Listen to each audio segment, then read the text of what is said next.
1 जानेवारीपासून शिधापत्रिकेवरील मोफत गहू तांदूळ बंद होणार आहे. 1 जानेवारीपासून नवीन नियम लागू होणार आहे. तर कोणता हा नवीन नियम आहे ज्याच्यामुळे गहू तांदूळ बंद होणार, आपल्याला रेशन धान्य मिळणार नाही, याबाबतची महत्त्वपूर्ण अशी अपडेट आपण आजच्या व्हिडिओमधून जाणून घेणार आहोत. त्यासाठी व्हिडिओ शेवटपर्यंत नक्की पहा.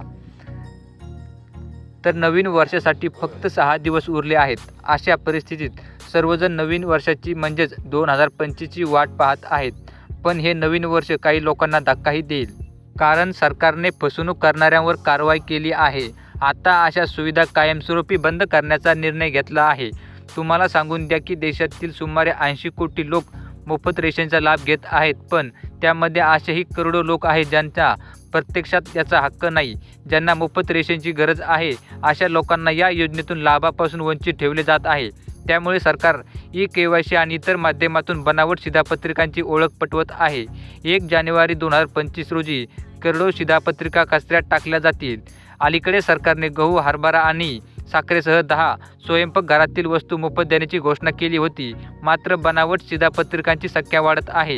मिळालेल्या माहितीनुसार गरिबी निर्मूलन योजना ही सरकारची महत्त्वाकांक्षी योजना आहे. मात्र आता या योजनेला फसवणुकीचा वास येऊ लागला आहे. त्यामुळे सरकार अनेक माध्यमातून बनावट शिधापत्रिका ओळखत आहे. त्यांच्यावर लवकरच कारवाई करण्यात येईल, जेणेकरून संबंधितांवर कारवाई करता येईल. तुम्हाला सांगूया की सध्या देशातील 80 कोटी लोक मोफत रेशनचा योजनेचा लाभ घेत आहेत. मात्र त्यापैकी कोट्यावधी लोक अपात्र असून योजनेचा लाभ घेत आहेत. मिळालेल्या माहितीनुसार देशातील असे करोडो लोक आहेत जे करदाते असूनही मोफत रेशन योजनेचा लाभ घेत आहेत. मोफत गहू गोळा करण्यासाठी ते 4 चाकी घेऊन जातात.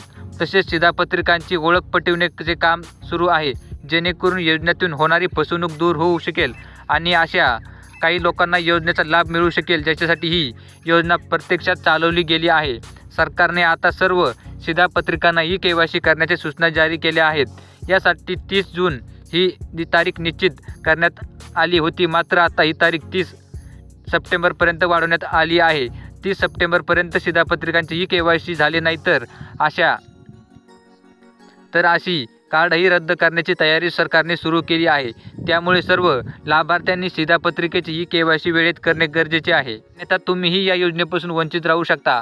अशा प्रकारचे सरकारने एक महत्त्वपूर्ण असा निर्णय घेतलेला आहे की जे रेशन कार्ड धारक आहेत त्यांची सर्वांची 30 डिसेंबरपर्यंत ई-केवायसी करणं बंधनकारक आहे. ज्या लाभार्थ्यांची ई-केवायसी होणार नाही त्यांचे नाव या रेशन कार्डमधून रद्द करण्यात येईल. तसेच त्यांच्या कुटुंबाचं रेशन कार्ड देखील रद्द होऊ शकतं. अशा प्रकारची ही महत्त्वपूर्ण अशी अपडेट होती. तुम्हाला ही माहिती कशी वाटली हे आम्हाला कमेंट करून नक्की कळवा.